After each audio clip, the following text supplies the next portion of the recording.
Obrigado, doutora Carlota. Eu acho que a sua explanação ela traz mais uma contribuição para todo o papel político que essa solicitação que estamos hoje aqui, mais uma vez, voltando a solicitar, né? Que não é possível que, pelo menos, a gente sabe que quando envolve criança, o emotivo ainda é maior, né? Efetivamente é maior. Eu, na minha época da residência médica, eu passei voando pelo período de estágio da pediatria, né? Bem longe, né? Em 2 meses que eu teria que fazer o rodízio na pediatria, eu deixei 1 mês de férias. Eu acredito, tem um país, adulto não gosta de fazer criança. O emocional para tratar, né, a carga emocional para a gente tratar criança e adolescente com câncer é muito grande. Até porque, culturalmente, a gente ter uma doença que ameace a vida numa criança e num adolescente é muito difícil para todos, para a família, para os profissionais, culturalmente. E é por isso que é tão importante essas discussões que estão tendo, e acho que essas discussões, como a que a gente está tendo aqui hoje, é muito importante para a nossa sociedade como um todo. A gente tem que se unir e lutar mesmo. A gente tem pesquisadores aqui, temos cientistas aqui, a gente precisa se unir para poder tornar isso forte, né? Eu vi a gente um pouquinho antes o pessoal falando de coisas individuais. Eu acho que que é óbvio que a luta individual de cada um é muito importante, mas nós precisamos tornar isso uma luta de todos, da sociedade, né? E para que isso venha como uma nova medicação, nós precisamos disso. Esses dados mostram como as nossas medicações ainda realmente não dão qualidade de vida aos nossos pacientes, principalmente quando a gente fala de uma doença grave, de uma doença que limita a vida, e a gente precisa lutar por isso, muito. Exato, doutora. Nosso colega aqui, Renato, tem um comunicado. Eu gostaria de avisar que o Dr. Paul Denick, ele não vai poder comparecer hoje. A solicitação de visto dele não foi contemplada até o momento do simpósio. Nós tentamos pedir a ele que ele enviasse um vídeo, né, da conferência que ele daria aqui. Infelizmente, até o momento também nós não recebemos. Nós tivemos um caso parecido, né, da solicitação de visto da doutora Amanda Raymond, e felizmente a gente conseguiu, através de uma notificação de uma tentativa com o Itamaraty, que o visto dela, os papéis dela fossem adiantados, e como o Paul ele teve um atraso em notificar para a gente que poderia haver essa demora, nós não conseguimos entrar com o Itamaraty no mesmo procedimento para que ele estivesse aqui hoje. Então, caso ele nos envie o vídeo, nós vamos disponibilizar também no site a apresentação do Paul para futura notificação de todos. Obrigado. Então, vamos abrir agora a discussão. As perguntas possam ser dirigidas, alertadas, que vamos levar o microfone para questionamentos da doutora Carlota ou as apresentações dos nossos outros colegas. Puderem vir. Thaís, Douglas.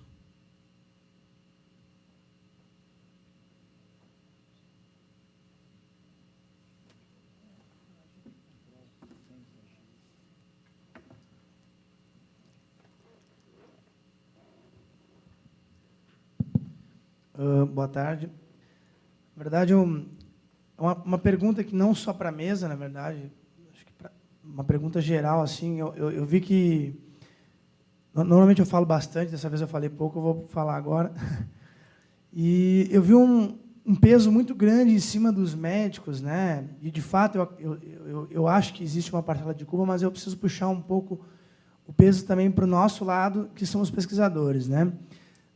A realidade que a doutora apresentou agora é uma realidade da grande maioria dos estados brasileiros, e isso é uma coisa que o professor Carlini, também meu mestre científico, ele fala muito bem, e que, defendendo as plantas medicinais, o professor Ricardo Tabaco, acho que não está aqui, ele também falava muito isso. Então, o Brasil é um país que tem muita terra, né? E aqui é onde planta nasce, né? E tendo em vista que lá em Mossoró, em Araçatiba, em Aratiba, não haverá, ou talvez, os melhores interferons, os melhores tratamentos, mas haverá muito conhecimento tradicional, muita medicina popular. E eu venho aqui, na verdade, fazer um questionamento sobre a a automedicação, né? Eu venho aqui, na verdade, fazer uma apologia ao direito à automedicação. Porque eu acho que a gente fala muito, transfere muito o poder ao médico e ao fármaco para que o paciente vá buscar a sua cura. E, na verdade, o ser humano busca a cura antes mesmo do conhecimento científico. Aliás, outros animais o fazem também na natureza. Então, eu acho que o uso da maconha como planta, como fitoterápico, né, ele é mais do que justificado, independente da necessidade ou não de padronizar os extratos. É evidente que, se pudermos fazer, muito melhor para quem puder ter essa opção e quiser ter essa opção de fazer esse tratamento. Então, como vocês, como médicos e também pesquisadores, veem a questão da automedicação, a questão do uso dos fitoterápicos, não é efeito placebo, né? A natureza é repleta de moléculas, nós usamos elas sempre, até hoje, né? E como nós, como brasileiros, que temos um território imenso como esse, uma biodiversidade incrível, deveríamos nos posicionar em relação ao direito da automedicação. Eu vou chamar isso de autonomia do paciente, né? É a ética, a gente trabalha sempre com a ética médica, a ética do nosso lado, e eu penso na autonomia, na beneficência e na não maleficência. A medicação, seja ela qual for, tem que ter esses 3 princípios.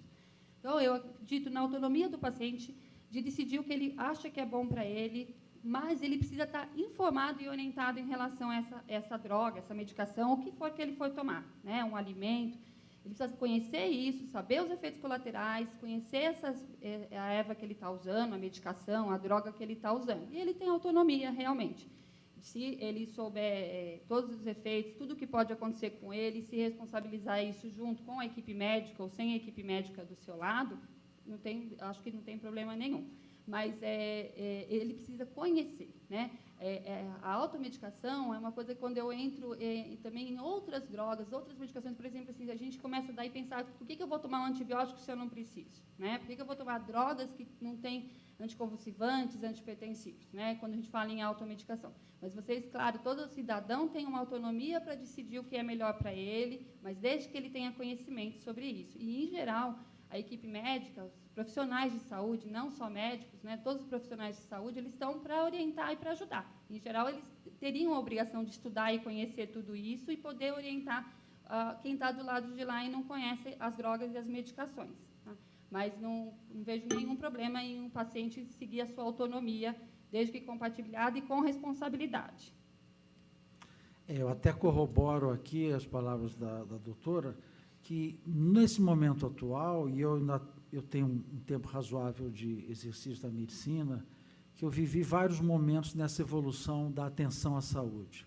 Desde o momento inicial em que havia a completa dissociação entre a ação médica, que era obrigatoriamente a ser seguida pelo paciente sem qualquer tipo de questionamento, e o momento evolutivo atual, que felizmente existe a parceria entre o familiar, o doente, e então um binômio paciente-família, família-paciente, e uma equipe de saúde, uma equipe multiprofissional de atenção à saúde. Hoje em dia não é mais cabível que exista aquele único conhecimento médico que está muito acima da ignorância de todos os demais. Mas, é como disse a doutora, há necessidade que essa informação seja permeada para a sociedade. E, a partir daí, a autonomia do paciente em optar por aquilo que ele entende que seja de melhor para ele, que, afinal de contas, ele é o foco da atenção.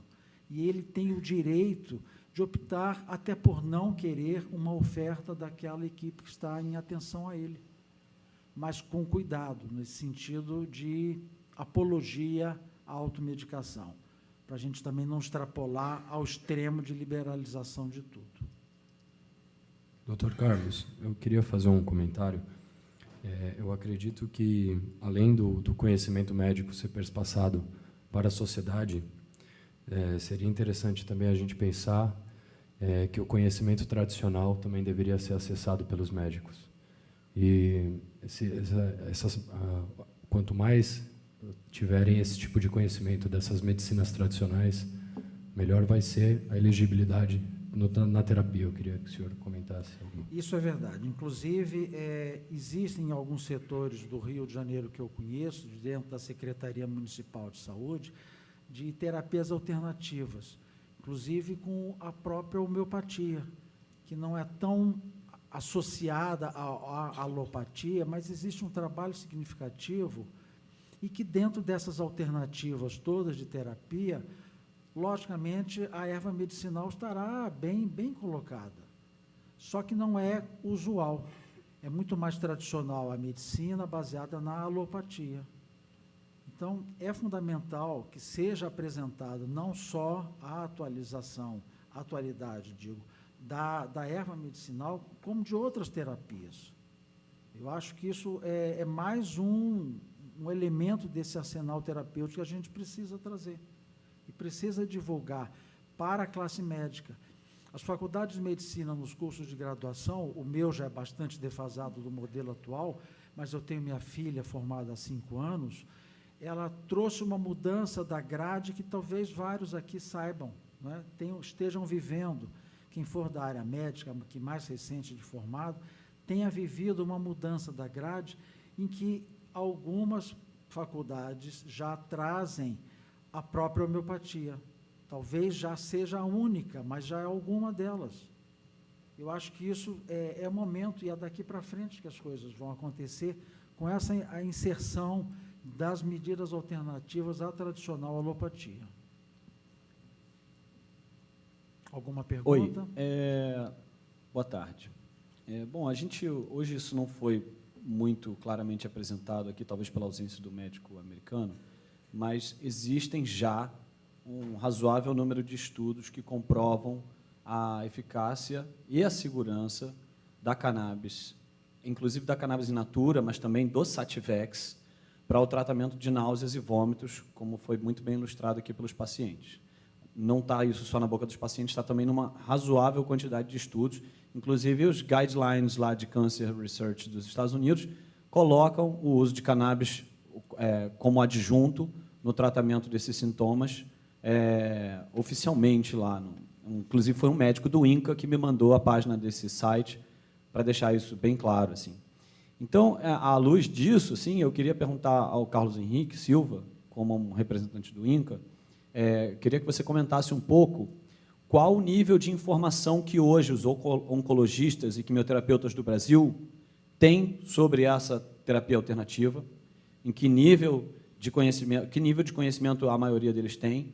E queria te perguntar também se você não acha que, especialmente essas duas classes de médicos, deveriam, mais do que se preocupar em se atualizar, se eles não teriam a responsabilidade social de levantar esse debate, assim como as mães estão fazendo no caso da epilepsia, já que vocês seriam grandes beneficiados na hora de aumentar, já que vocês aumentariam o arsenal de tratamentos disponíveis para os seus pacientes, né?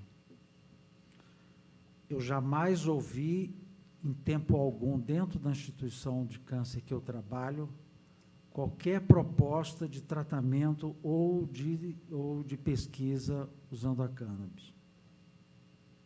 Não tem conhecimento nenhum que lá tenha ocorrido, passado em alguma discussão de mesas científicas, de mesas redondas, o uso de maconha. Não tem conhecimento. Isso foi uma das conversas que eu tive inicialmente aqui com o Renato, que mais me motivou a vir, a aceitar esse convite para aqui estar. Pelo total desconhecimento da minha parte, eu acredito que lá não tenha muito conhecimento desse uso, não. Até interessante que você tenha dito que um colega de lá tenha te encaminhado material ilustrativo. Será que, então, porque é um tabu enorme entre vocês, isso? Que a gente não é um tabu. A opioide também é um tabu. Prescrever morfina para o médico também é difícil. A gente precisa de educação no nosso país, muita educação. É isso que precisa para todos, né? Sociedade e para a classe para os profissionais de saúde também, tá? Agora, não existe no Brasil, a gente não faz realmente, né, nem no INCA, nem no IOP, nem em Botucatu, em Barretos, né, nem no Instituto de Oncologia Pediátrica, que é da Unifesp, que está do lado do CEBRID, a gente não faz pesquisa com cannabis. Criança, pediatria é mais difícil, a gente não vai fazer pesquisa mesmo, é bem complicado isso. Mas o Brasil é um país que a gente não vai deixar de lutar, claro, por essas drogas, mas o oncologista ele luta por muita coisa. Infelizmente, a gente tem muita luta aí, até mesmo por drogas para curar o câncer, que o nosso ministério ainda dá dificuldade para a gente ter acesso. E as drogas para os sintomas, os sinais, também são difíceis. Na verdade, a gente, culturalmente, o nosso país, e o próprio paciente, muitas vezes, não comenta para a gente que está vomitando muito, que está nauseando muito, que a dor está muito intensa. Porque ele acha, muitas vezes, que o oncologista ele tem que focar no tratamento do câncer, porque ele precisa ficar curado. Então, a gente tem casos aqui, claro, de pacientes que são mais orientados, que vêm, que falam, mas eu tenho pacientes que eu tenho que ficar. E a dor? Como é que você está? Você dormiu bem essa noite? Você vomitou? Então, é uma questão muito cultural do nosso país. Toda a nossa sociedade tem muito que crescer. E a equipe médica, os assistentes, os profissionais que têm isso, têm mais obrigação, assim, de ajudar a sociedade a trabalhar com isso. É uma luta grande que nós vamos ter pela frente, todos. Eu já vi vários trabalhos e dissertações e teses feitos com oncologistas para avaliar o grau de conhecimento e controle e uso de opioides, que eram os mais desastrosos possíveis, dentro da classe dos oncologistas, por medo, por tabu. Tanto que a Organização Mundial de Saúde, como a doutora Carlota anunciou, ela vê como um controle, um padrão ouro, o uso do opioide, exatamente como uma eficácia e eficiência do controle da dor. Isso é da Organização Mundial de Saúde, guideline publicado em maio de 2012. Não tem cannabis, se você for ler lá, né? E porque ainda não tem nem lá fora tanta... a pesquisa precisa ficar maior, tem que ter muito mais pesquisa para a gente conseguir usar a droga de maneira mais efetiva e aberta e abranger a todos os nossos pacientes. Qual que era, que eu não lembro mais?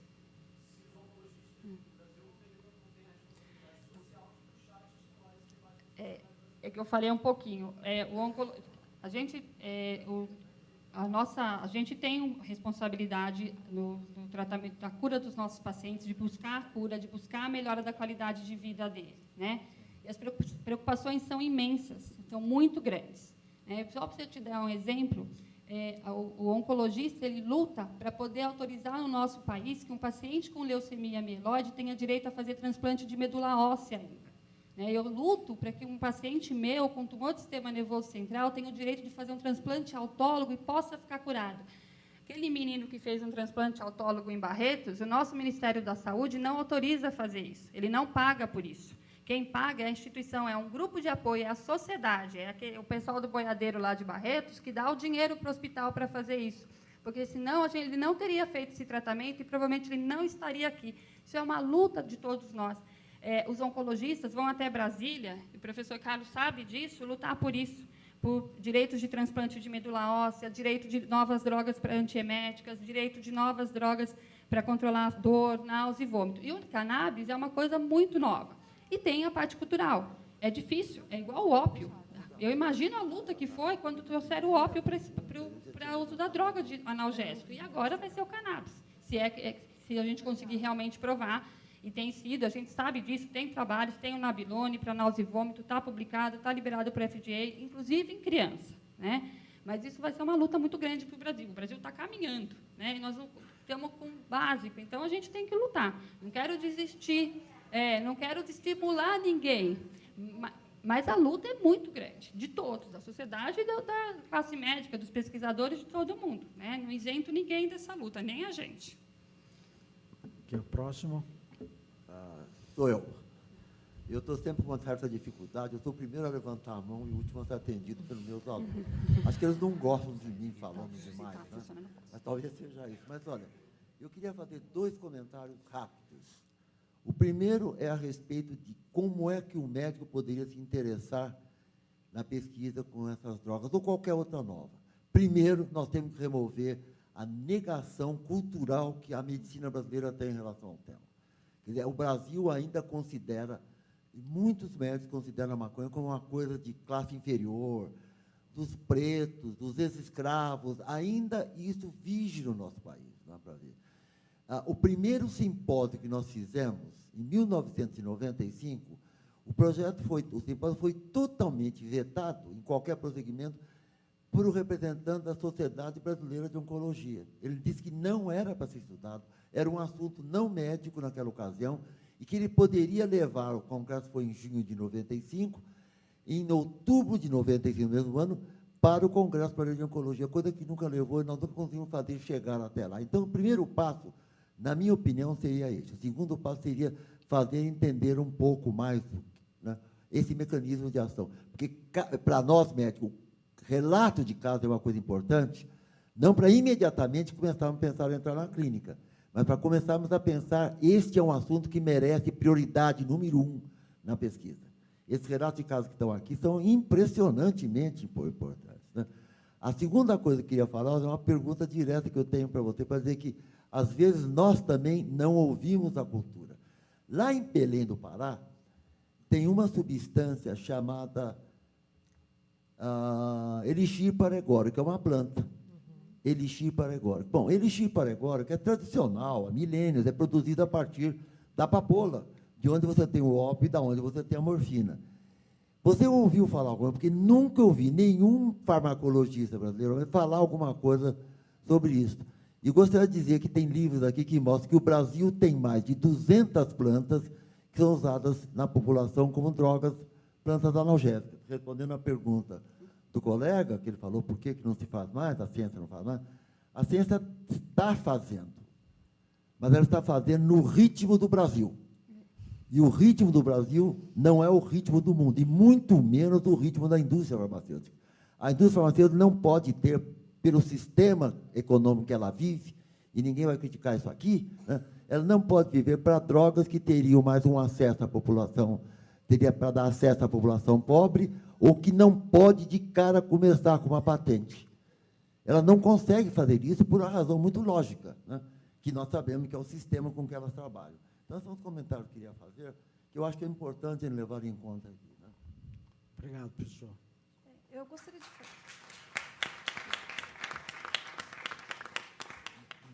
Eu gostaria de fazer um link entre o que nós ouvimos ontem da epilepsia e da pasta do CDB com o fumo para inibir o efeito colateral, né? Na verdade, então, o CDB seria para pegar a causa, né? Que é a crise convulsiva, e o resultado a gente viu que é eficaz, né? As menininhas tiveram até 0 crise. E aqui o efeito colateral. Culturalmente, o doutor estava falando agora, dizer que a gente fuma um baseado para evitar o efeito colateral já é feio, né? Já a sociedade já não aceita. Que a gente usa um extrato para inibir uma causa já é mais ou menos aceitável. Isso eu estou falando em nome das minhas mães, né? Somos 1000 lá, então eu vejo que muitas, em função da cultura que estão inseridas, nem pensar, é fora da lei, né? Então, assim, e aí vem a minha pergunta, porque ele já me respondeu com a pergunta dele, que uma das pastas, que um dos remédios que já é usado, também inibe o efeito colateral. Então, não necessariamente teria que ser o fumo para que acontecesse inibir o enjoo, Náusea e vômito. Isso. Aí, assim, a pergunta é para vocês dois, Douglas e Thaís. Após o término, né, da quimioterapia, qual a dependência que vocês ficaram? Porque, socialmente, a gente também sabe que o fumo da maconha traz a dependência, e aí a gente fica com aquela questão da abstinência, e não sei se isso geraria outros sintomas, né? Ou se vocês ainda fumam a droga, né? E como foi essa pausa, essa abstinência, esse desmame? Eu acho que, na verdade, assim, né? Eu usei durante o tratamento, tá? Eu não faço uso recreativo, mas dependendo do que eu tenho, né? Se eu tenho uma dor, se eu tenho uma dor muito forte, eu enjoo, né? Eu procuro, sim, a erva ainda com amigos, né? Conhecidos que plantam, porque eu sei realmente do efeito dela. Então, e nem por isso eu não sou dependente, né? Eu não fumo fora isso. Eu gostaria de destacar que, nesse tempo que eu estava utilizando a cannabis, teve uma época que eu utilizei da flor mesmo, mas a quantidade era muito pouca, foi doada, e eu cheguei a comprar até um vaporizador, que veio dos Estados Unidos, só que tinha que ter um gás certo, e eu coloquei um gás errado e quebrou, dei azar. Mas assim, eu pude experimentar pelo menos 2 semanas a diferença que é com o vaporizador, e sem palavras, é outro nível de medicina, É algo muito elevado mesmo, tanto a planta quanto o prensado e o prensado com vaporizador já... Eu queria só complementar, assim, gente, não sou preconceituosa, não, porque se o meu filho não tomar o remédio hoje à noite, amanhã ele volta a convulsionar, né? Então, ele também é dependente químico. Mas Né? Então, eu parei de utilizar um pouco antes do transplante, porque eu já vi que eu ia ter que parar no transplante, porque eu ia ter que morar em Barretos 3 meses, né? Após sair da internação, eu ia ter que morar lá. Aí eu não ia levar lá, porque ia ficar só eu com a minha mãe, e por ser um transplante de medula óssea, é um negócio que tipo, você nasce de novo, eu não queria arriscar a minha saúde colocando alguma toxina que eu não sei o que é aquilo, entendeu? E ainda mais administrar daquela forma, né? Que é totalmente desaconselhável. É lógico, eu acho que se fosse em outro lugar, com certeza eu ia me indicar um certo processo que ia ser benéfico para a minha saúde, mas daí eu preferi largar, eu larguei tranquilo. Só que nesse tempo, no transplante, fizeram com que eu tomasse remédio, se eu não me engano é diazepam, eu acho, alguns tarja preta para dormir.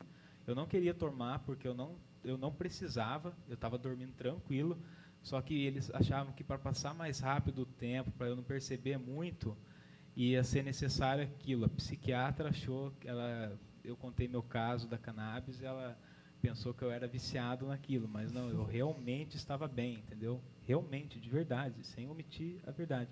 Eu realmente estava bem, não precisava daquilo, ela me indicou o tarja preta. Aquele remédio para dormir, foi muito difícil de sair dele depois. Muito. Totalmente diferente da cannabis, que é algo que hoje eu não uso mais, por causa que não tem eu não vou recorrer ao tráfico mais, entendeu? Realmente eu não vou, só se for de último caso igual foi, mas não tenho nem dúvida que para sair desse tarja preta foi muito mais difícil que a cannabis. Então, esse negócio de, nossa, é vício, eu acho que varia muito do organismo e eu acho que é muito difícil mesmo, só é um pouco de força de vontade de cada um.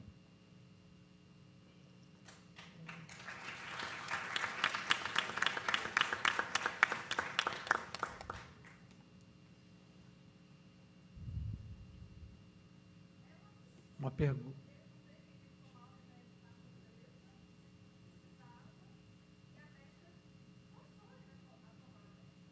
Eu tomei daí.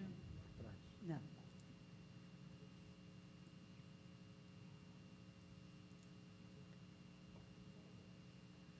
Assim, hoje a gente sabe tem bastante relatos de estudo, tanto em modelo animal quanto modelo in vitro, com células tumorais com o uso de canabinoides, e esses canabinoides acabam inibindo o crescimento tumoral ou alguns levando até a apoptose, segundo estudos pesquisas, artigos e afins.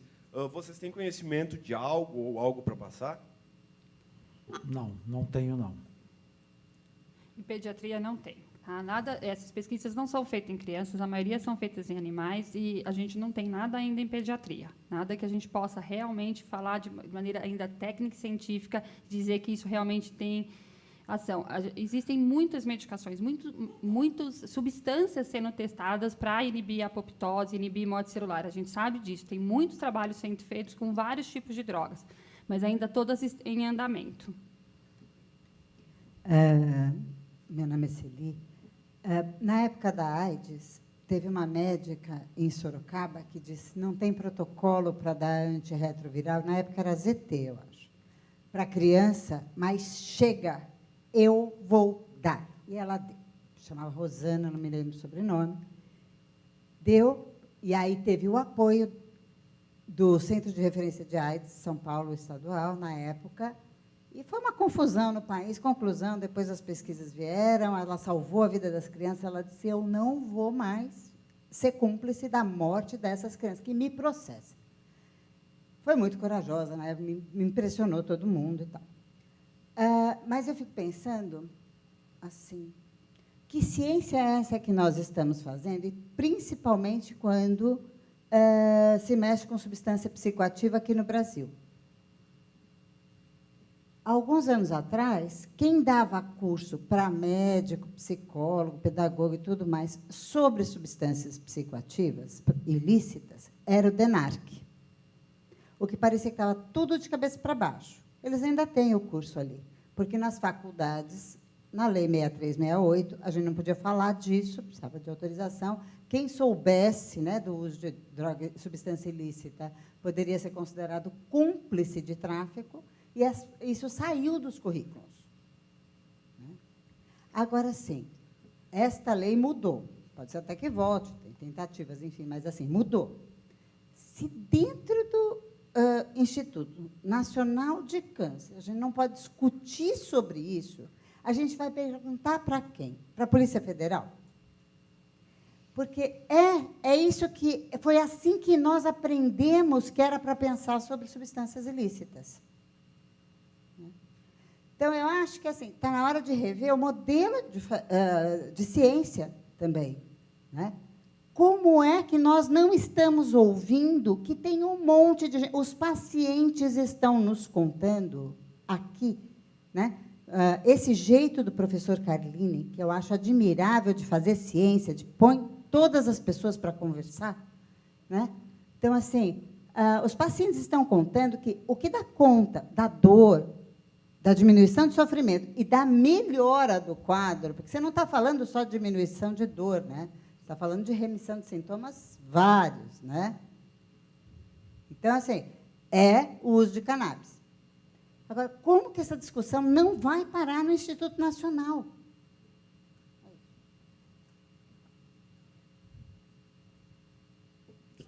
De quem é a próxima pergunta?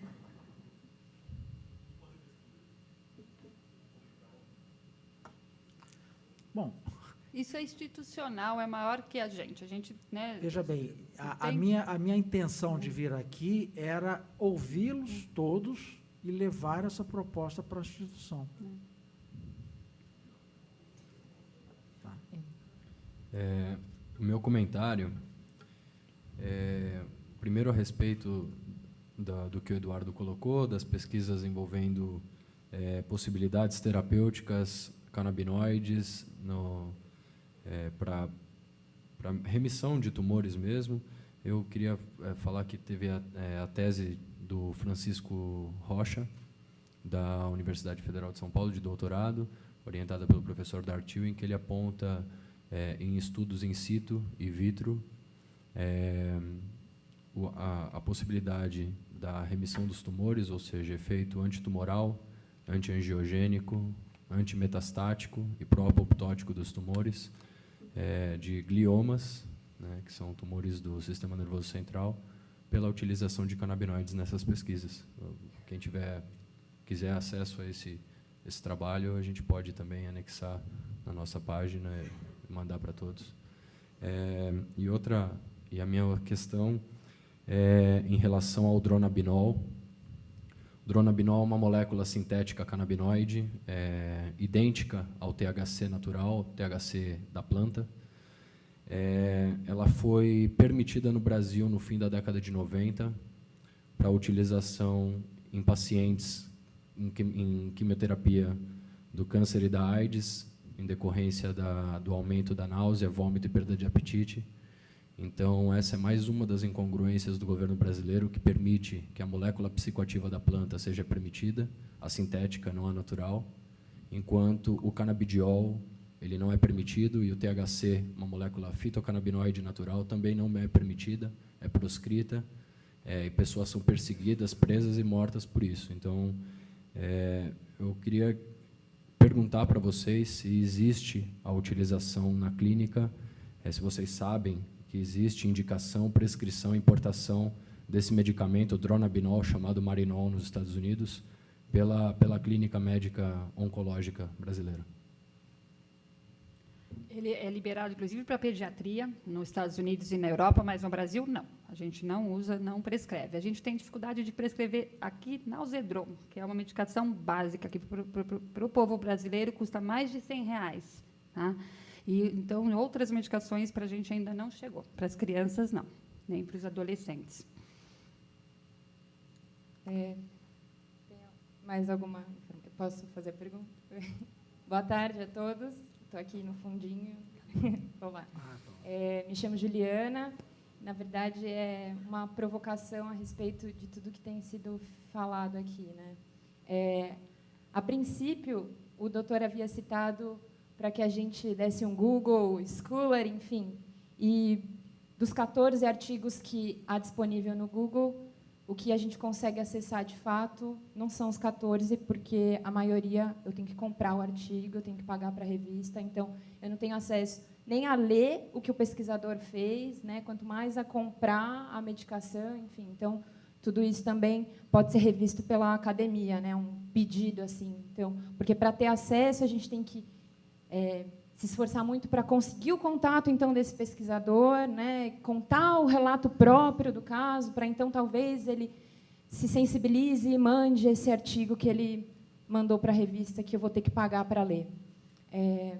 Outra questão é a respeito dessas pesquisas. Que bom que o Renato contou de um outro pesquisador que pode orientar pessoas que queiram fazer pesquisa. Eu aqui, como bióloga, então me proponho, no final do ano, tentar um mestrado para conseguir fazer alguma pesquisa com cannabis. Só que orientador que topa isso? Eu vou ficar refém, então, do Dr. Carlini, né? Claro, que pesquisa aí tanto desde 1970, o pai dele já pesquisava, mas a gente fica refém de alguns pesquisadores que são mais ousados. Então, a academia também pode discutir isso de outra maneira, com outros pesquisadores, para que topem orientar, para que topem comprar também essa briga. Claro que simpósios como esse têm essa finalidade, mas a gente tem aqui uma Marcha da Maconha em São Paulo que vai não sei quantas milhares de pessoas e a gente tem nessa sala menos de 100.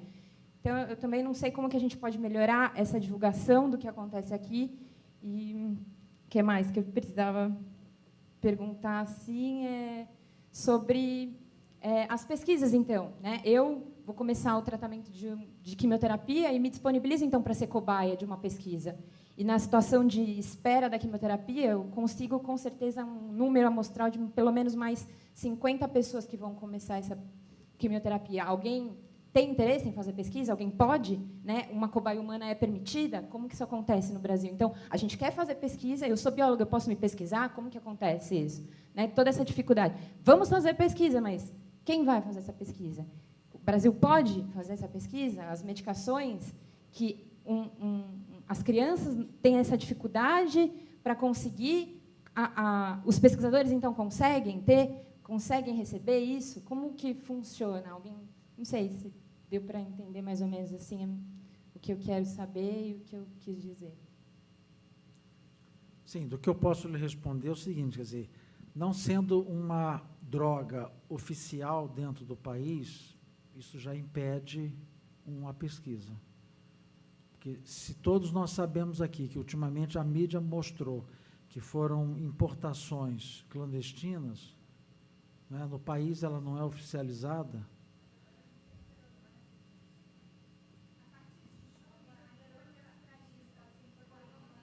Sim, existe uma resolução da Anvisa que permitiria alguma importação. O microfone ali, por favor, para o colega, só para esclarecer, então. Eu fiz essas pesquisas já sobre permissão para pesquisas com as plantas da lista E, né, onde está a maconha. Então, em 2008 e 2009, foram publicadas duas, não tenho certeza dos anos, mas foi nessa época, duas resoluções da Anvisa, que são a 33 e a 99. Elas permitem que instituições de pesquisa e universidades recebam uma autorização especial, que incluiria permissão de cultivo também, né? A gente não precisaria estar refém de importação, porque isso tem custos para as universidades e mais burocracia. Então, a gente tem essas duas resoluções, que são 33 e 99, que o INCA poderia estar, como instituição de pesquisa, que eu acho que também, poderia estar sendo o promotor delas no Brasil. André. Para cultivar. Sim, é uma autorização de cultivo e depois, como ela falou, com seres humanos, entendeu? A gente não tem quantas pesquisas que uma pessoa que falou anteriormente, acho que foi na Inglaterra, de pesquisas clínicas, né? Não foi do Canadá, perdão. E é lamentável mesmo que a gente não tenha isso no Brasil, né? Eu tenho esse mesmo sofrimento dela, porque eu estou vendo uma geração que está começando a fazer mestrado agora. Eu estou pesquisando cannabis medicinal, mas parece que foi um acaso, né? A gente tem dificuldade mesmo de pesquisar, e eu imagino quanto mais pesquisa com seres humanos. André, só uma questão também. A partir de agosto de 2013, a diretoria colegiada da Anvisa lançou uma resolução, a Resolução 38, que permite o uso compassivo e o acesso expandido a pacientes e a novas drogas não liberadas no país.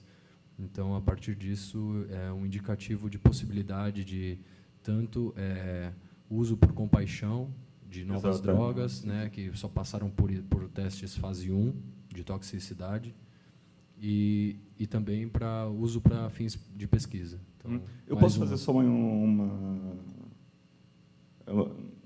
rapidamente, né? O senhor acha, seu Carlos, que os médicos, então, a saúde, né, está dependente de mudanças na lei? Isso não é um impasse muito grande? Será que a sociedade civil não deveria impulsionar, né, os políticos de forma mais efetiva, né? A gente não fica muito passivo nessa situação, entendeu? A classe médica fala, olha, a gente não pode, né?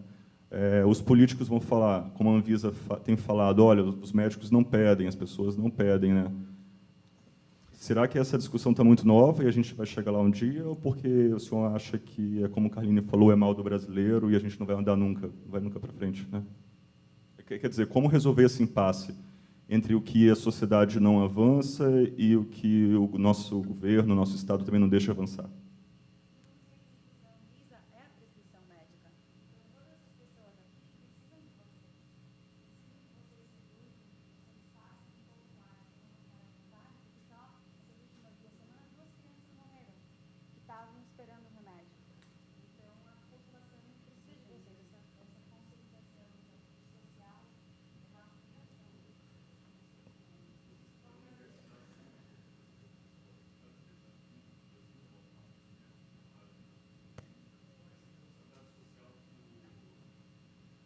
Essa responsabilidade social que o Tarso muito bem lembrou aqui é uma responsabilidade de quem está trabalhando no governo e servindo a sociedade, né? Eu também acho que, atualmente, não tem mais justificativa dizer que vocês não conhecem nada sobre o uso medicinal da maconha. Veja bem, sem querer apenas lhes dizer uma resposta politicamente correta, isso é um mega movimento, é uma grande dificuldade. Não são movimentos fáceis de serem resolvidos. Eu acho que é uma gota, que é uma gota, que é uma gota, que vai juntando e dá um jeito de entornar o caldo desse assunto. Há uma necessidade da classe médica, há uma necessidade da classe social, há uma necessidade dos assistentes, dos pesquisadores, mas eu não saberia lhe responder agora, assim, de uma forma mágica. Quer dizer, há interesse do lado da ciência, há interesse do lado da academia, há interesse do lado da sociedade, que essas coisas melhorem, né? Nós somos pais, nós somos pacientes também. Então, estamos todos no mesmo barco. Concordo com o Dr. Carlos, e a gente lembra que a medicina no nosso país é muito deficitária. Nós, médicos, temos a nossa responsabilidade, sim, a sociedade tem, o governo tem, né? A hora que você falou a frase, os médicos não cobram da Anvisa, a gente cobra muito da Anvisa, a sociedade é muito grande, né? E a medicina é muito grande. Nós estamos aqui lutando por uma droga, por uma medicação. Mas a medicina do nosso país luta por inúmeras medicações que já lá fora existem e que nós não temos no nosso país, né? E a cannabis é uma delas, né? Que pode ajudar milhares de pessoas, como milhares de outras medicações também. Nós lutamos por elas aqui, que a gente, às vezes, nem tem ideia de que elas têm, né? A sociedade civil que não está inserida naquele problema de outros familiares também não tem ideia. E as instituições, a saúde, o governo tem que se mobilizar, a gente concorda com isso. E é isso que tem que fazer. E a sociedade tem que cobrar também, né? Cobrar do governo, cobrar das instituições públicas que isso melhore. Que é essa aula que eu dei. Essa é a medicina. Não sei se você viu, a medicina de contrastes no nosso país. Você tem hospitais de primeira linha que tem tudo e hospitais que não tem nada. E eu tenho uma população que depende de 70% do SUS, né? E eu que, às vezes, não consigo prescrever uma codeína para o meu paciente. E a cannabis vem junto daqui a pouco, né? É a pesquisa que está começando a surgir, é esse diálogo que está começando a surgir, que precisa vir, e precisa ir para a sociedade, e precisa ir para a sociedade médica. Vai encontrar preconceito? Vai, mas vai ter que lutar contra isso, né?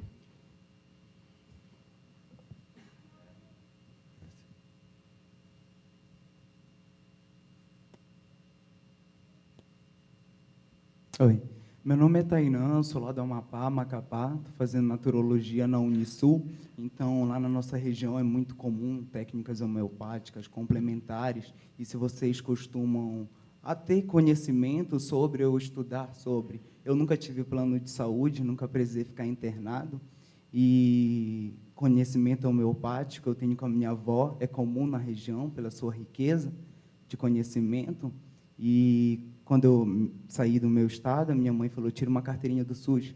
Fui para Santa Catarina, cheguei lá, fiquei com febre, procurei um posto, chegou lá, não pude ser atendido por eu não ter uma conta em meu nome.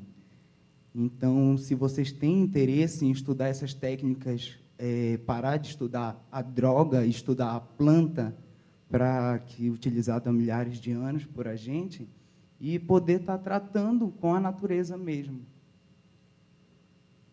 Sim, essa oferta, eu acho que ela já existe, pelo menos na área da farmacologia básica, isso é comum. Quer dizer, eu tenho um olhar da área médica, mas as pesquisas básicas dentro do Instituto de Câncer também chegam ao Comitê de Ética em Pesquisa para análise. A farmacologia de lá, a farmacologia da Universidade Federal do Rio de Janeiro, desenvolvem pesquisas com matérias-primas que possivelmente venham de lá da sua área. Tem uma pesquisa feita com a Veloz, que é uma planta, né? Que é isso para o câncer. Então, tem bastante coisa sendo feita, né? Precisa, talvez, divulgar mais.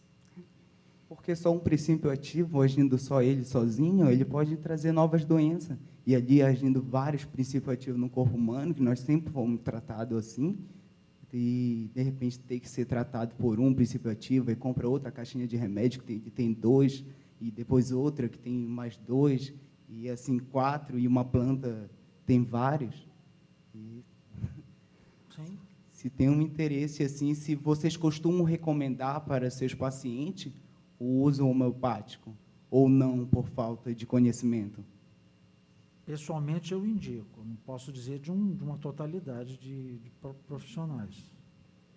O meu chefe da oncologia, 32 anos, ele falou que não.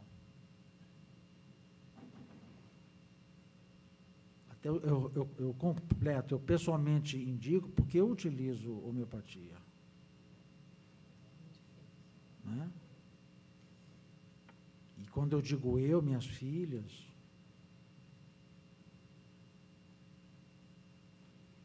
Eu queria só fazer um pedido assim para o corpo médico, né? Nós hoje, nesses dias, ontem tivemos assim relatos, na verdade,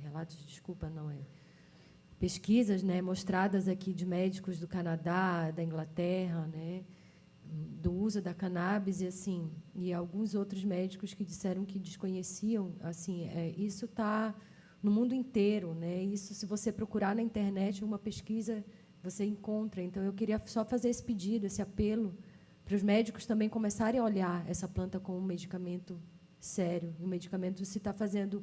Um médico canadense, que ainda agora aqui falou, né, se realmente ela está fazendo... Todos os médicos, né, estão recomendando, estão fazendo uso.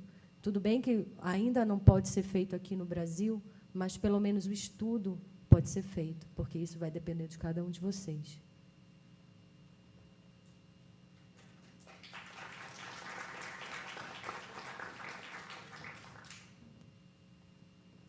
Eu queria fazer uns comentários em geral, mas eu queria primeiro fazer uma espécie de uma declaração que eu não fiz até agora.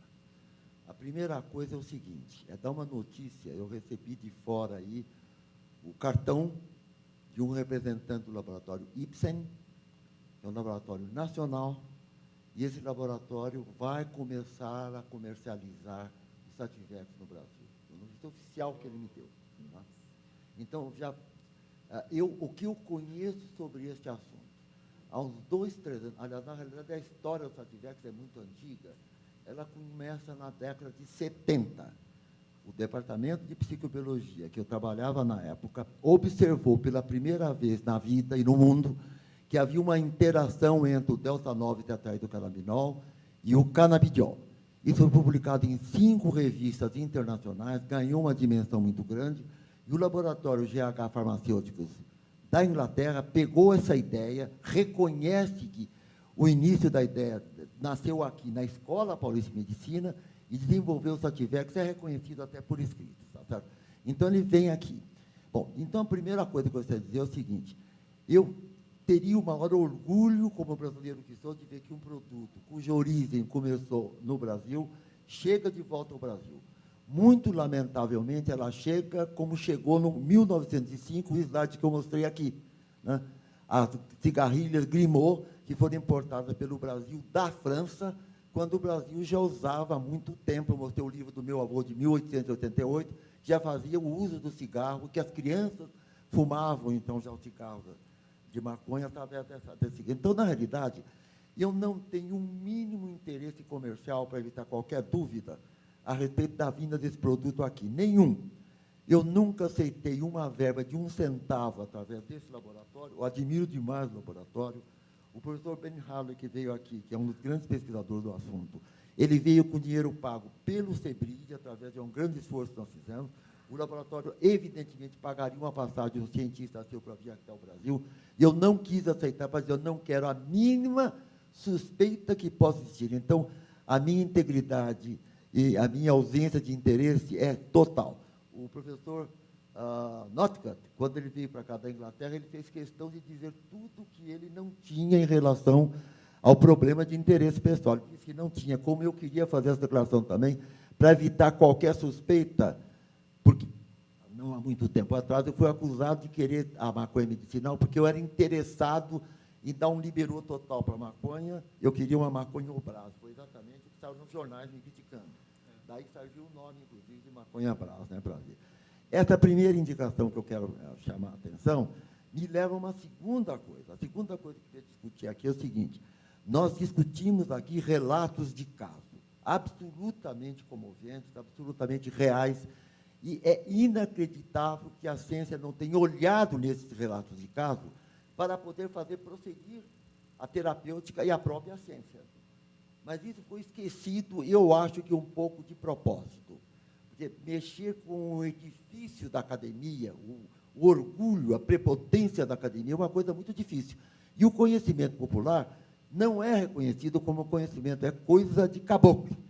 E isso, cada vez mais a gente percebe que é assim. O reconhecimento popular demora muito tempo para ser engolido à força pela academia.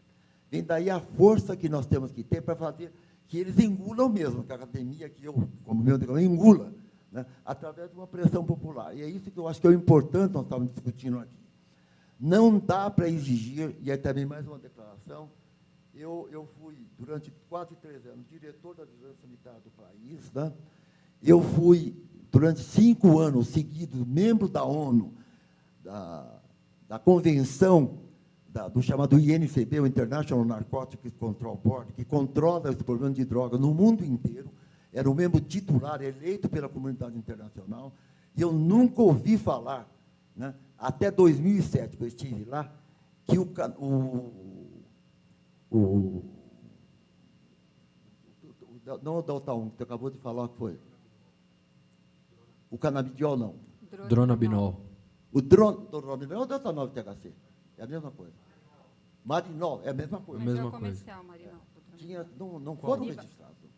Até, pelo menos, 2007, que eu estava lá e foi discutido. Eu, inclusive, queria discutir mais esse problema. São 13 cientistas do mundo, os 5 continentes representados, e eu cheguei numa declaração irritado, falei, olha, mudar qualquer coisa aqui, é mais fácil eu mudar um versículo da Bíblia. E é imutável. Isso aqui não é realmente ciência, mas é uma crença que está existindo. Então, e é o que veio para o Brasil. O Brasil é signatário dessa convenção.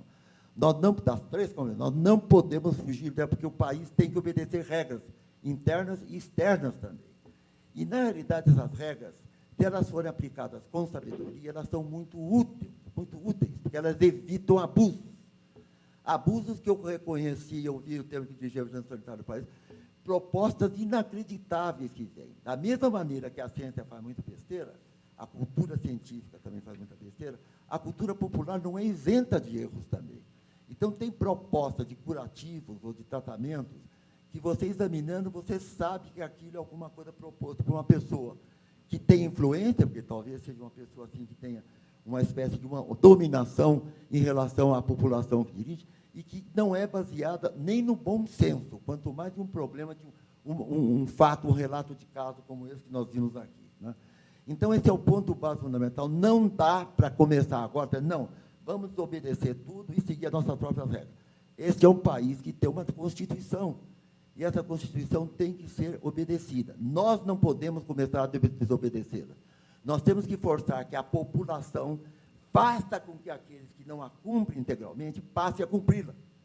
E esse é o papel nosso de reuniões como essa. É exigir que seja feito com mais celeridade, com mais presença, com mais força que nós temos, que a lei que está aí seja obedecida. Por exemplo, é um absurdo qualquer um de nós pedimos uma pesquisa clínica num país como o Brasil, e isso é feito com frequência, e a CONEP demorar 2 anos para dar uma resposta de sim ou não. Isso não pode existir num mundo competitivo como é o nosso. Tem que haver, então, que a pesquisa clínica, quando houver no Brasil, não estou nem falando de recurso, tenha que ser encarada como uma prioridade muito grande e que tenha que cumprir requisitos mínimos. A gente está propondo requisitos mínimos, com muita força, para o registro de produtos medicinais, produtos obtidos através de plantas, né? Que tem muita coisa, é enorme a pobreza do país, é enorme a nossa ignorância em relação a isso. É inacreditável vocês conversarem com... Nós temos algumas teses feitas com os índios aqui no Brasil. O conhecimento índio que é totalmente inaproveitável. Eles têm conhecimentos inacreditáveis, né? Por exemplo, febre não é uma só, como nós achamos. Febre são 3 tipos diferentes de febre. Cada tipo de febre tem que ter um tratamento. A febre que vem do rio, a febre que vem do ar e a febre que vem da terra. Eu tenho quase que certeza que a febre pode ser única, mas os agentes que geram a febre nessas 3 condições não são. E as indicações terapêuticas das plantas devem ser diferentes mesmo. E nós nem sequer ouvimos coisa de índio.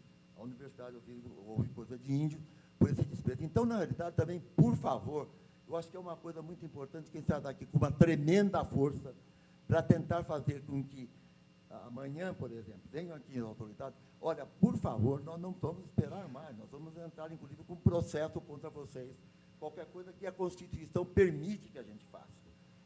A permissão de não fazer o que a gente... eu tenho que engolir isso aqui daqui a pouco, porque eu tenho... a permissão, a liberdade, ou liberdade, vamos tomar, de fazer coisas contra as regras, pode dar coisas como essa ordem, como acabou de ter dito. Quer dizer, ele é obrigado, o amigo é obrigado a se prestar contas junto à Polícia Federal. Foi você? Quem que foi que falou isso? Foi você. É obrigado a prestar conta para esse porque importou sementes de maconha. Quer dizer, é um absurdo, as duas coisas. É um absurdo haver uma restrição para importar sementes selecionadas de uma planta, e é maior ainda que a Polícia Federal vá cuidar disso nos aeroportos com um cachorro cheirando bagagem para ver se existe ou se não existe a possibilidade de entrar qualquer coisa ilegal aqui, né? Então, esse é o aspecto que nós temos que começar a lutar. E está na hora, gente. Eu acho que o Brasil precisa mudar, e rapidamente. E eu vou dizer, um apelo pessoal, porque eu estou com 85 anos, não quero viver mais 85, para ver se muda alguma coisa nesse país. Tem que mudar rápido. E nós temos força, isso foi demonstrado aqui hoje. Então, esse apelo que eu estou fazendo nesse sentido. Entendeu? O que se pode, por exemplo, o uso dessas substâncias todas, o uso compassionado, também o uso compassionado, que eu saiba, não é para fazer pesquisa clínica. O uso compassionado é só por compaixão, é uma pessoa que tem um problema de doença, tem um medicamento que é registrado lá fora, aprovado lá fora, mas não é aprovado no Brasil.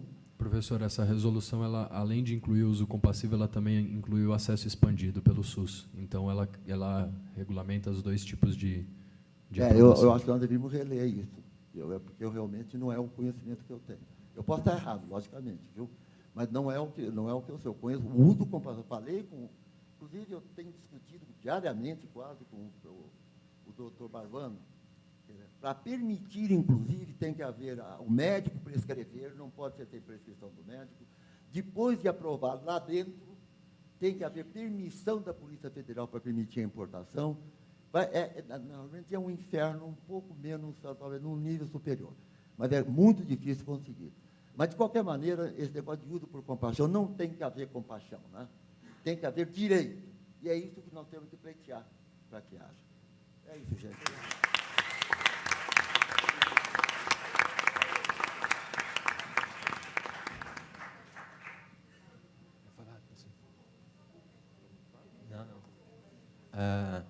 O professor Dartil já tinha pedido também a palavra.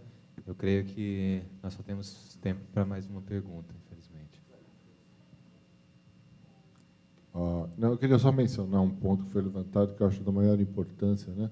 O Renato Fileve estava falando de uma tese que eu orientei sobre com diversos tipos de câncer, uso de canabinoides, né? Então, a gente publicou o que ele mencionou, um estudo sobre gliomas num jornal alemão, o Neuro-Oncologia, né? E, curiosamente, esse é um jornal de grande impacto, que foi publicado esse artigo há 2 anos atrás. Eu tenho um amigo que é neuro-oncologista, encontrei ele há um mês atrás, eu perguntei, e o que você achou do meu artigo? Ele falou assim, eu não conheço o seu artigo. Que artigo? Então, eu fiquei pensando, olha, apesar de eu publicar no jornal de grande penetração, um neuro-oncologista não conhece esse trabalho, né? Ou seja, como é que está essa questão da divulgação? Claro que isso também esbarra em outras questões. Dessa tese, a gente abordou não só os gliomas, que são tumores cerebrais, mas uma série de outros que não são publicados. Claro que a gente pode, como o Renato sugeriu, ancorar ou colocar no site essa tese na íntegra. Mas isso me remonta a outra questão que a doutora Carlota estava levantando, né? Que os médicos têm dificuldade de prescrever até opioides, derivados do ópio, né? Eu tive uma experiência pessoal. Minha filha, quando adolescente, ela teve uma ruptura de uma vértebra, ela morria de dor, ela foi hospitalizada. O ortopedista dela dava subdoses de opioides. Eu via minha filha se contorcendo de dor, eu falei assim, eu vou começar a contrabandear ópio aqui para dentro do hospital, porque eu não vou ver minha filha morrer de dor. Fui conversar com o médico, falei, por que você não aumenta a dosagem desse opioide? Ele falou assim, ela vai ficar dependente, eu tenho medo. Eu falei assim, dependência é minha área, se ela ficar dependente é meu problema. Pode dar a dose que for até ela parar de ter dor. Ou seja, eu acho que, da mesma forma como existe esse tabu ainda para os opioides, a gente tem muito mais para os canabinoides, as pessoas não veem a possibilidade, o nível de preconceito é tão grande. Claro, a gente fala, a sociedade geral, sim, a sociedade geral, mas os médicos, os profissionais de saúde estão na sociedade geral e são tão preconceituosos quanto. Então, eu acho que é importantíssimo, se a gente vai querer dar um passo à frente, que a gente organize um tipo de educação médica bastante pautada em evidência científica, porque para quebrar esses tabus e modificar a mentalidade do profissional de saúde.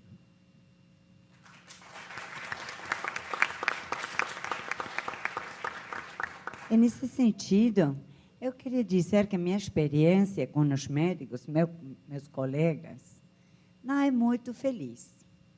Porque isso que lhe diz, fazer, organizar cursos, nós temos feito conferências de palestrantes internacionais, é muito difícil desenvolver eles com a questão da formação nessas áreas do cannabis, porque o preconceito está neles também. Eles têm comprado esta história de terrorismo pseudocientífico, não é científico, é muito difícil. Então, eu penso que o Estado tem responsabilidade e as autoridades das instituições de saúde também.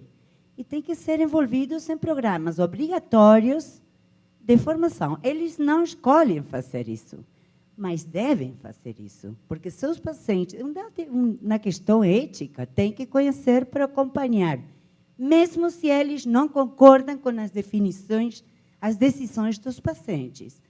Então, o que estou pensando há muito tempo é que, se você quer ter acreditações em sua profissão, você tem que ter um programa de formação contínua que deve incluir isso também. Que eu estou olhando, eles escolhem. Nós acabamos de trabalhar uma semana em Recife, 4 oficinas para equipes de saúde. Estava todas as profissões, menos os psiquiatras e os médicos. 2 médicos em 4 oficinas. Isso aconteceu também na conferência. E acontece em geral. Aqui não há muitos médicos. deveria estar cheio. Então, que estratégia vai ser desenvolvida? Qual é a nossa responsabilidade, em tanto governo, em tanto diretórios de serviços de saúde, para obrigar eles a se formar? Porque há algumas escolhas que, quando você decide ser alguma coisa, não pode ser feita. Tem que aceitar estar sempre à altura das necessidades de nossos pacientes.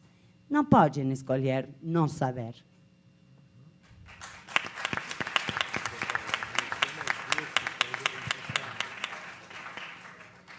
Nós vamos ter agora a intervenção de alguém, que acredito que esteja aí já, com o microfone, e na fala dela, mais duas após, e vamos precisar encerrar. A minha sugestão é o seguinte: se falou o tempo todo sobre saúde, mas ninguém abordou o aspecto jurídico. Eu entendo a posição dos médicos, porque, pela responsabilidade civil e penal que eles vão ter que enfrentar, quando da prescrição de uma droga que não está legalizada, a responsabilidade é muito grande. O número de demanda em relação a médicos tem aumentado demais, né? Então, o medo, eu acredito, de um processo jurídico deve ser muito grande.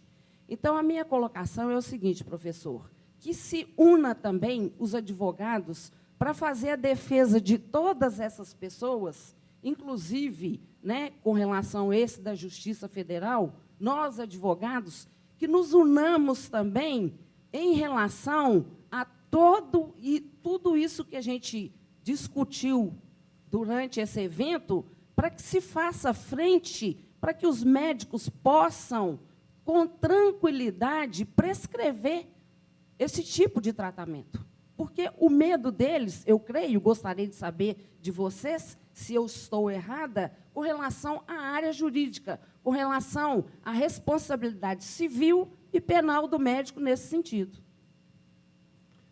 Existe esse receio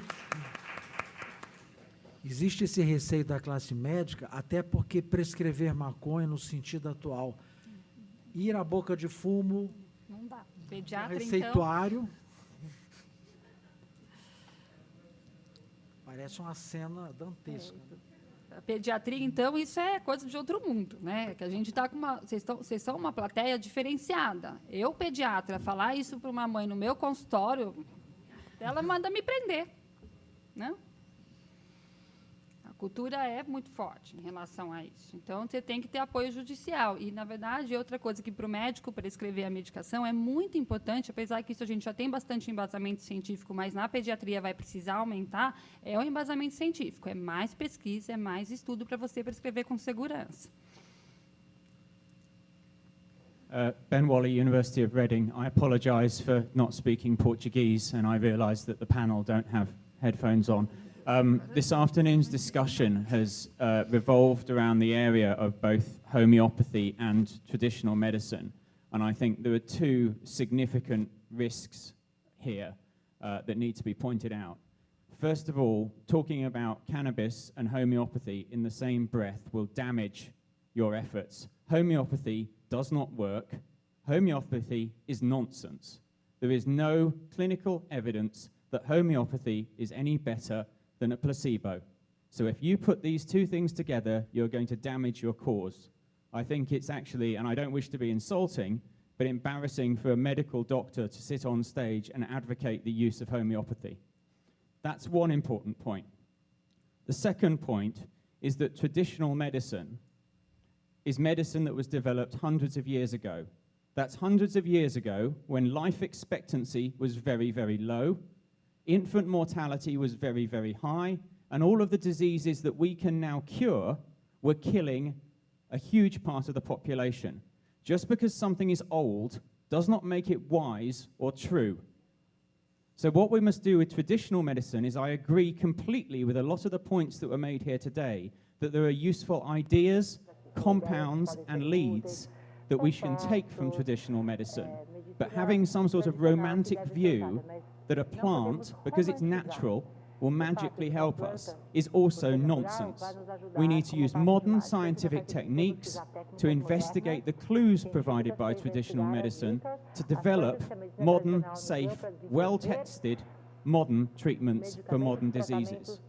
If you don't get that part right in this debate, then the legislators, the bureaucrats, the physicians, the legal people will consider you to be a bunch of sideshow flakes. If you get those bits right, you'll come across as credible, informed, well-educated, and you'll win the battle that you're trying to fight. I hope that wasn't insulting. It's my opinion, but I think it's a fact and evidence-based opinion. Keep the herbal and the homeopathic separate from this debate about cannabis.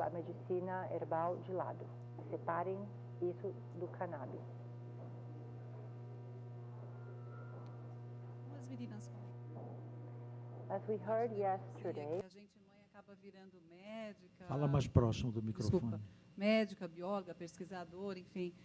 Eu venho aí há 1 ano e meio representando as mães e vou em tudo que é congresso, tudo que é simpósio. Em setembro do ano passado, na conscientização da epilepsia, 9 de setembro, eu fui convidada para falar na Unicamp. E lá o nosso trabalho é a divulgação só da epilepsia. Os pedagogos não sabem distinguir uma criança preguiçosa de uma criança que está tendo uma crise de ausência. Então, nós começamos um trabalho de base, o doutor Lee vestiu a camisa dentro da Unicamp, no setor de pedagogia da Unicamp, para explicar o que é uma ausência. Um pediatra não sabe avaliar quando uma criança está tendo uma crise convulsiva no sono. Porque meu filho fazia assim, eu falava, ai, que bonitinho. E eu, como psicóloga, também não sabia, e ele já convulsionava, uma crise focal. Por isso, demorou para andar, demorou para falar, enfim.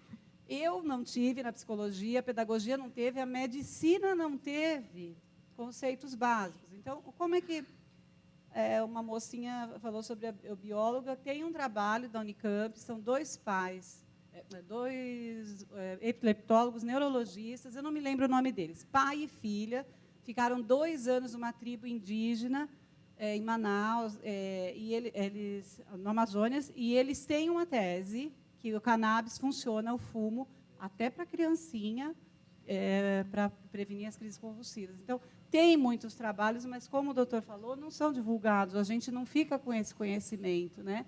A minha dica para que a gente saia como sociedade, eu estou falando aqui como sociedade, elas sabem que eu vesti a camisa, é a gente começar da base. A base é a formação, são as universidades, são os mestrados, os doutorandos, em que a gente dá o tema e ele pesquisa e traz de volta, né? Para que a gente tenha essa base científica para ir no laboratório e pedir para que ele produza, né? Fica aqui uma dica de quem está aí andando por aí. E com essa dica nós vamos precisar encerrar. Vamos agradecer aos demais membros aqui da mesa, agradecer a presença de todos, as intervenções. Eu, pessoalmente, agradeço mais uma vez a comissão organizadora. Muito importante que eu esteja aqui para receber todas essas informações e que possa capitanear, levá-las lá ao Instituto. Tenho certeza que isso eu vou fazer. Vou manter o contato aqui com o Renato e daqui para frente. E passo a palavra para ele, que tem um comunicado.